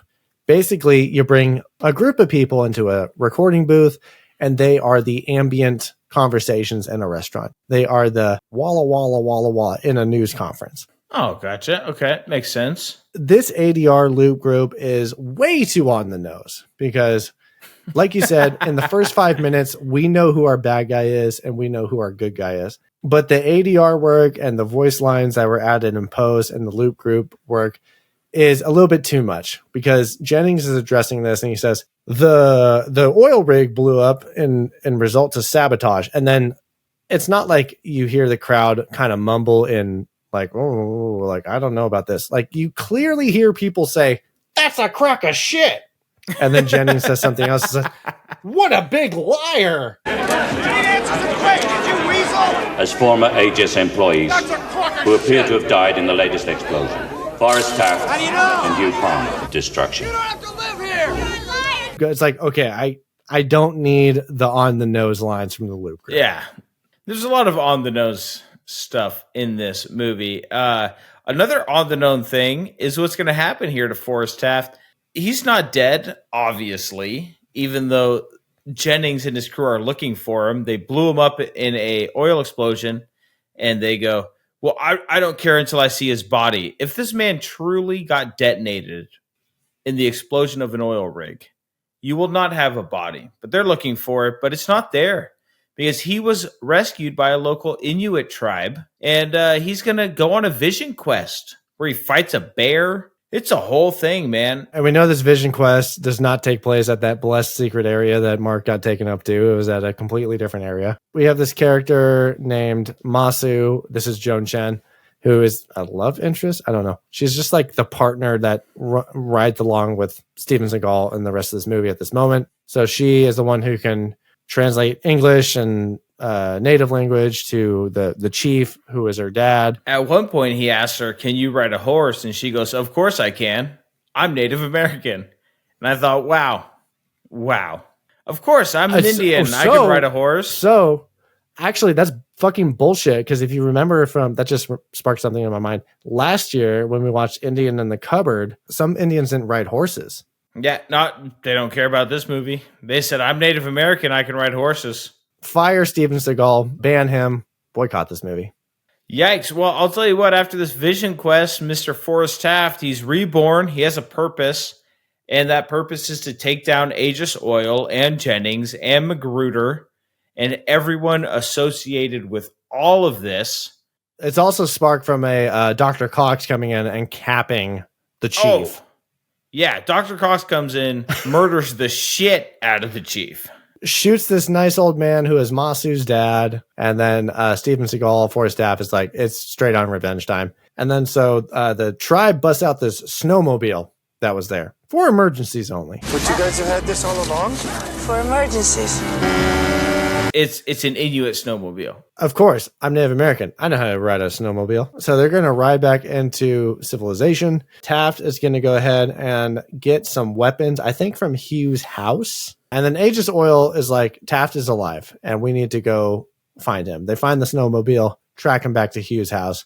And then we're going to get this shootout in the house. Nick, during the shootout, Seagal shoots a guy with a shotgun in the dick through the ceiling simultaneously while shooting a man in the back with a pistol. Yeah, it's another nut problem. It's this is the second this man hates nuts. sack. It's the second sack that has been assaulted in this movie. Taft is going to bring Masu to some sort of like secret weapons cliffside bunker. And this is like an entire armory that Taft has. So later in the movie, we learned Taft is a badass. Apparently he worked for the CIA or something. And then he is now working for Aegis Oil.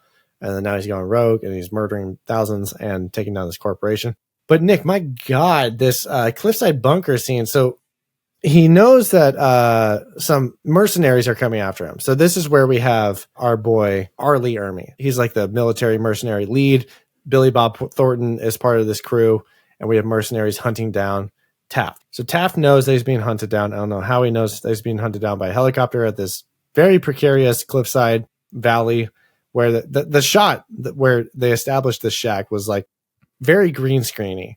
It's like this cliff is it's a 10-foot wide walking path, and there's this wooden door to this bunker, and then there's just a steep drop, and we're like 13,000 feet above a valley. It was so disappointing because the rest of the helicopter shots and everything like was beautiful. Like the scenery was beautiful. The Alaska, you had some cool landscape shots was gorgeous. Helicopter. At least we have a great backdrop for the story happening, and then we get this green screeny garbage. The set was dressed so beautifully. I've never seen a better dress set. Maybe on the Dark Knight Rises. Who knows? I don't want to say that facetiously. Like everything about this movie was done right, except for the acting. Except for everything. The storytelling, the acting. Part of that storytelling is that we're going to blow up this bunker cliff shack, and it is now too much for the helicopter, which is then pushed into the opposite cliff wall and then also explodes. Has to explode. Taft, Masu, we're on the run from these mercenaries. I don't know who was in the helicopter. Apparently it was some unimportant extras. But Taft is setting up booby traps in the forest. They're on horseback, by the way. Because he's Native American, so he knows how to ride a horse. So Arlie, Ermey, and the gang show up to the booby traps. There's tripwires. A claymore mine goes off and totally just obliterates one's torso. Dr. Cox just starts shooting at the forest. Indiscriminately. A panic self-defense mode. They're like, Magruder, what are you doing? Damn it, Mac! There's nothing out there! What the hell are you shooting at? And then one guy dies to branches. He gets smacked with a branch and then falls into a ditch, which is a spike trap, which is made of branches. Insta-death. He didn't even have a name tag. You haven't even got a name tag. You got no chance. Infamous words of Michael Caine. And then so we're just going to try to pick off these henchmen one by one. We're riding through the forest. And then, Nick, we get this insane horse jump from cliff to cliff. The horses jump the gap, and then we detonate the cliff. So just to paint the picture, there's just a ramp, cliff, and again, it's just like a dead drop. God just took a chainsaw to this terrain, and there's just a trench, and the horses jump the gap. This is the horse equivalent of Black Moon Rising. This is Horse Moon Rising. They detonate that cliff, and it is now too big of a gap to jump. I almost turned the movie off, and I was going to tell you, James, I didn't watch the last 25 minutes of this movie. Because the whole, this is the ego and insanity of Steven Seagal, where he's like, yes, now we're jumping horses. Like, I guarantee you this was not the original script. I guarantee you after this movie, he was going to come out and say, I am part Native American. I mean, you heard Mark. He was traveling around with the shaman. That's wild. That is wild. He believed he was part Native American. I in my heart and soul, I think that. We got to move on from this because this scene was in and of itself. It could be a cool action scene if it wasn't predated by everything else of this movie. It was all a blur. I don't know how they went from. I don't know where the conflict ended after they jumped the gap. If it just went straight to the final showdown that we're about to get in here, but I think I blacked out for about 3 minutes. So whatever happened in those 3 minutes after this. Yeah, the whole thing with this movie and the bad guys and the oil company is Aegis Oil needs to get this oil rig online at a certain deadline.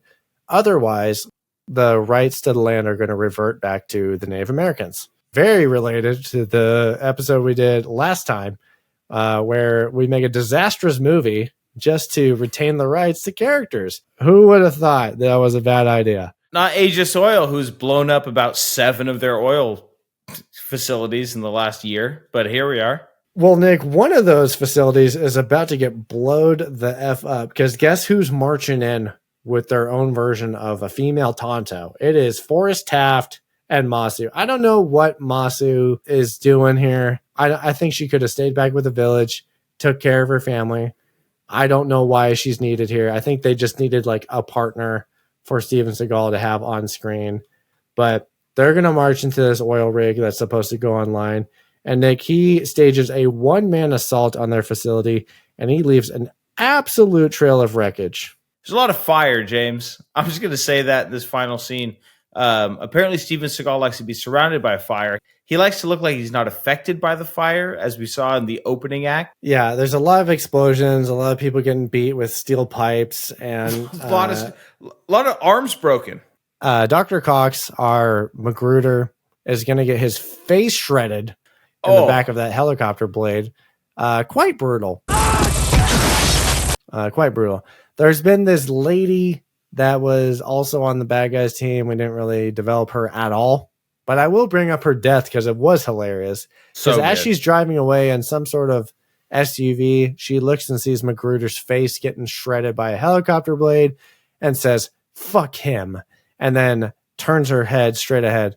and then sees that she's driving towards an oil tanker, like a trailer of an oil tank. We're in an oil facility, as if this is like a big surprise. Doesn't swerve, doesn't hit the brakes. Instead, what she does is she throws her hands up hysterically and screams, drives straight into the oil tanker, and explodes. Fuck him! Just like Steven Seagal said to his bodyguard when he got left on the barge, fuck him, I'm out of here. Except out of here was right into the oil tank and explosion. Stone, who is Arlie Ermey in this movie, our military guy, he is going to actually get the jump on Forrest, and he's going to walk up to him with a shotgun. Stone is just going to let Forrest walk up to him, take the shotgun, flip it around, and shoot him. Thank you. I thought the Professional same thing. mercenary, by the way. Everyone just panics. Everyone thinks they want the smoke until Steven Seagal shows up, and they're just not ready for the smoke. So mercenaries start fumbling. Jennings is going to try and get away in a helicopter. Never try and get away in a helicopter when your main op is out there on the helipad, ready to fire shots at you and explode your helicopter. That's how Jennings... Everybody goes down in the worst possible way. In a way where it's like, I thought you were better than that.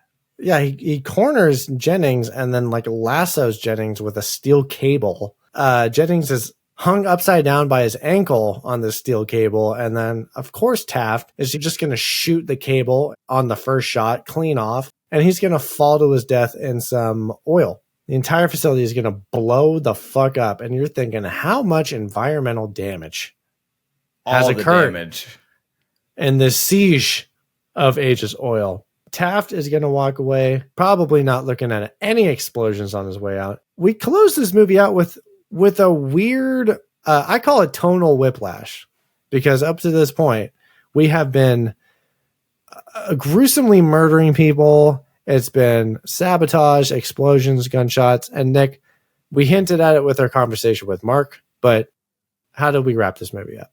We wrapped this movie up with a diatribe from Forrest Taft about the environment, about how we need to act as humans, about how we need to do better, about the earth.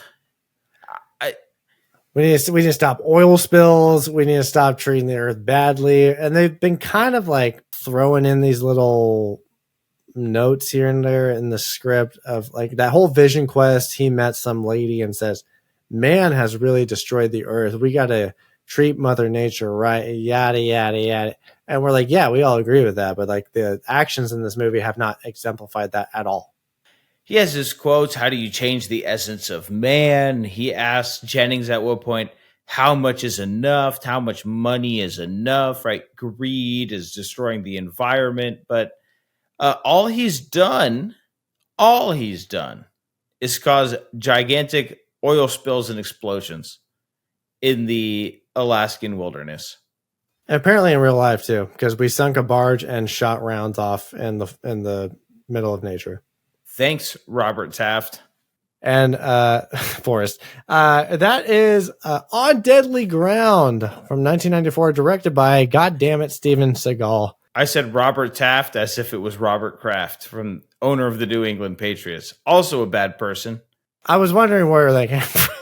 I thought Robert Kraft when I said Robert Taft, but it's Forrest Taft. Like, who's Robert Taft? Nick, you got to lay off the bourbon. He went out to the rub and tug out there in Miami. So he paid for it. He didn't get the sexual allegations like Mr. Steven Seagal did. Nick, we do get some funny names in the credits. The funniest names in the credits I found were Rossman, P-Took, Bing Dang, and this is a great one, Dick Hancock. Got two penis names. Double dick. I also saw Jeff Amata, stunt guy, in there. He's been in a lot of movies that we've watched before. And of course, Mark's dad, Nigel Boucher, as the lead man, had to shout him out. Legend.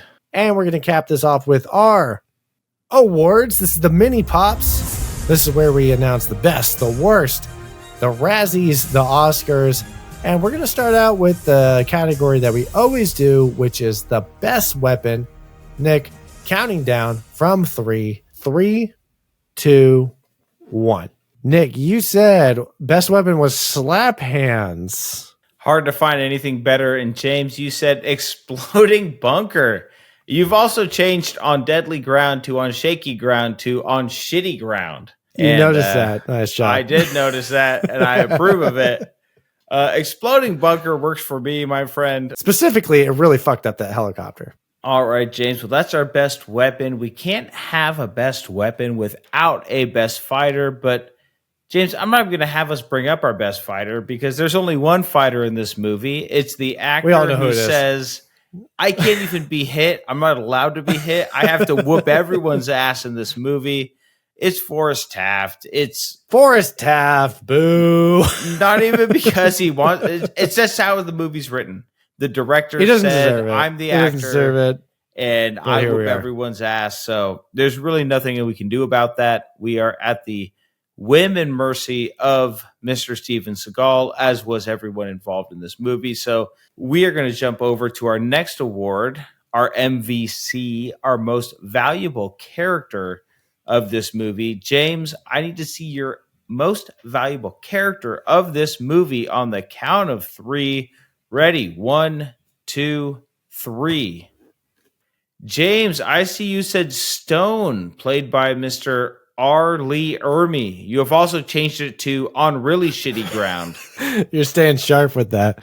Nick, you have the board very close, but I see that your MVC is Hugh Palmer, our man who was tortured and hated seeing his house getting unorganized. He was not a fan of it. He knew something was wrong. He was like, I'm not getting railroaded in this one. I'm going to take this company down. And he never really sold himself out. He was like, torture me all you want, you fucks. But I'm here to defend myself. I like Hugh. Okay, I really don't care. So you can literally make the call. It's Hugh Palmer, baby. Hugh Palmer, the guy who actually got a first and last name in this movie. Very rare to get a first and last name, but Hugh Palmer, being a man of integrity, narking on Aegis Oil to the EPA, is our most valuable character of On Deadly Ground. All right, Nick, I don't get to bring in the biggest piece of shit that often due to the order of our podcast. But, Nick, we always have a biggest piece of shit in our movies. Nick, on the count of 3, I need you to show me who is the biggest piece of shit of On Deadly Ground. 1, 2, 3. Nick, you said POS is Magruder. Yes, James, and you also said biggest piece of shit Magruder for on really fucking shitty ground. This has evolved. It escalates. It has escalated just like on shitty ground. I get angry. All right, Magruder. What a giant dirtbag. He is clearly. I mean, Jennings. Once he killed the Inuit chief, I was like, done. So again, this, like I mentioned, Harley Davidson and the Marlboro Man, where our biggest piece of shit could have been the big corporate bad head honcho CEO guy, or it could have been our guy on the ground main henchman. So in Harley Davidson, it was Tom Sizemore playing the CEO corporate bad guy who just was a bad guy because he was a bad guy. And then his main henchman on the ground was Daniel Baldwin, who was a greasy son of a bitch. And same energy here. We have Dr. Cox as the greasy henchman doing all the dirty work. And then you have Michael Caine as the big CEO bad guy who's just like, I'm bad because I'm bad.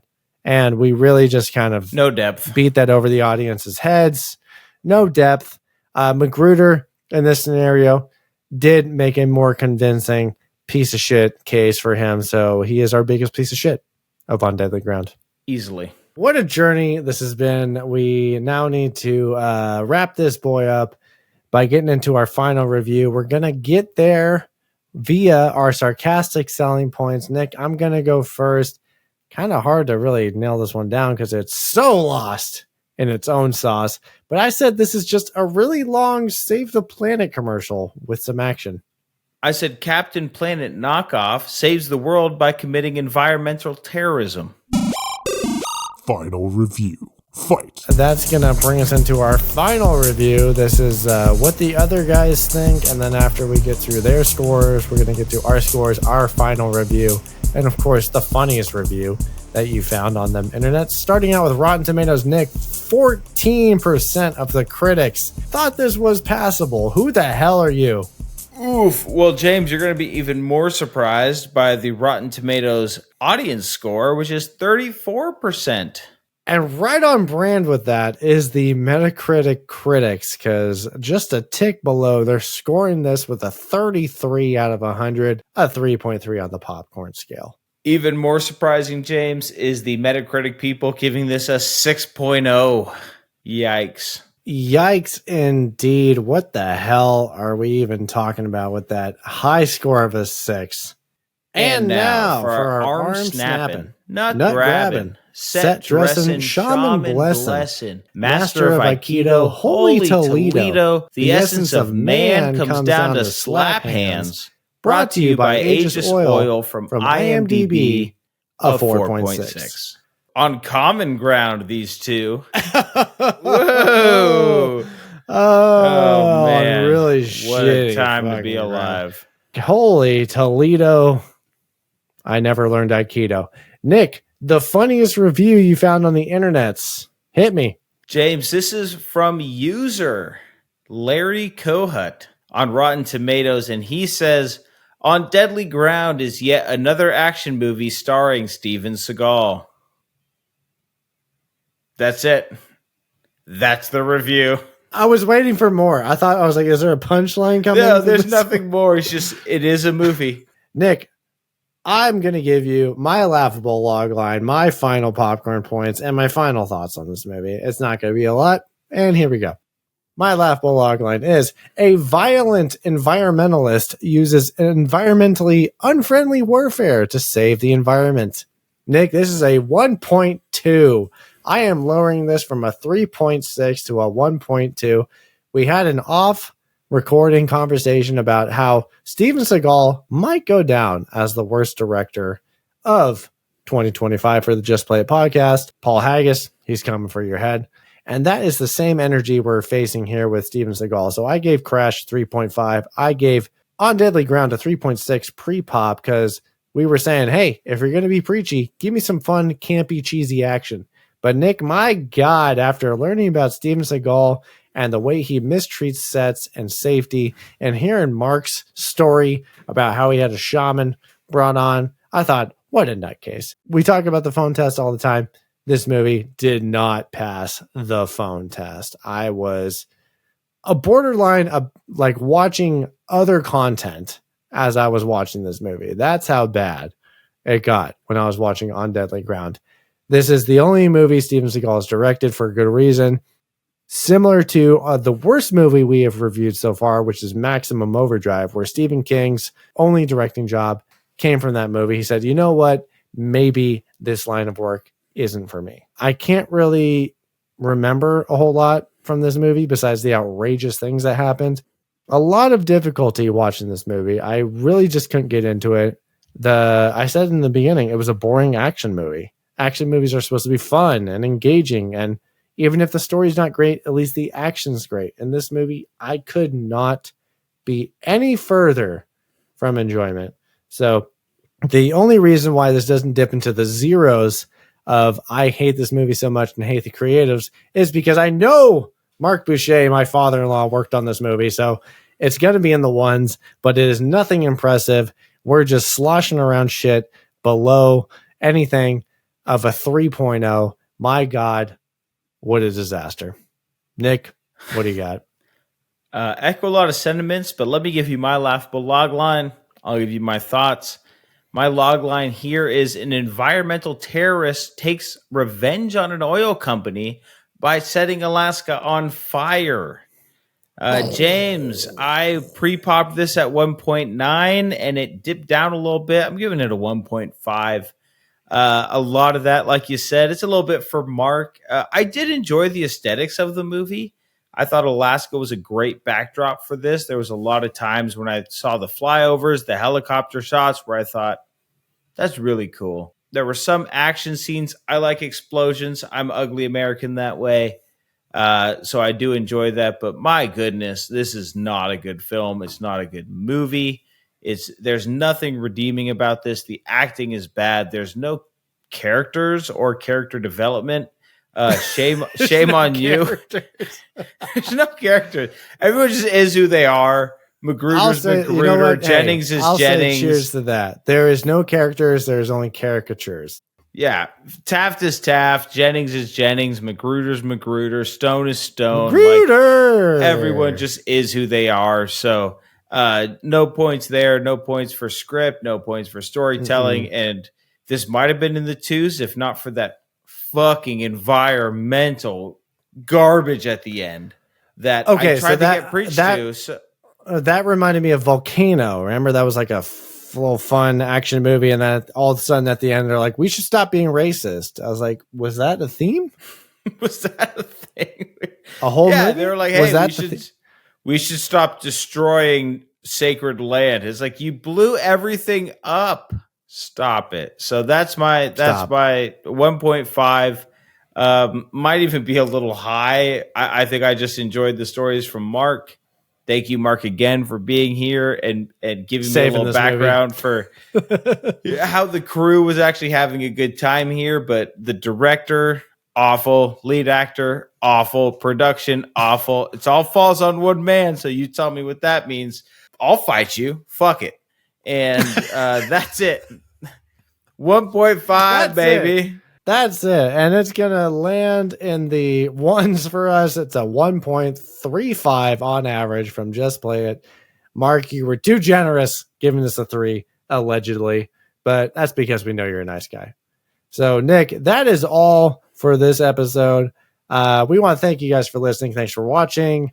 Don't forget, like, subscribe to the YouTube. We are on YouTube and Instagram at Just Play It Podcast. We are on X, formerly known as Twitter, at Just Play It Pod. You're definitely going to want to join us next time because it's going to be the start of spooky season already, Nick. We are going to be in October. It's here. The leaves are turning. They're falling. The weather's changing. This is going to be great. We're dealing with some Marvel vampires, some NCU business. It's going to be crazy. It's some kind of time. I don't know what kind of time it is, but it's time. It is time, and now it's time for us to be out of here. We are heading gone, and remember, I'm not going to lie. Straight up, it's Morbin time. Good night, everybody.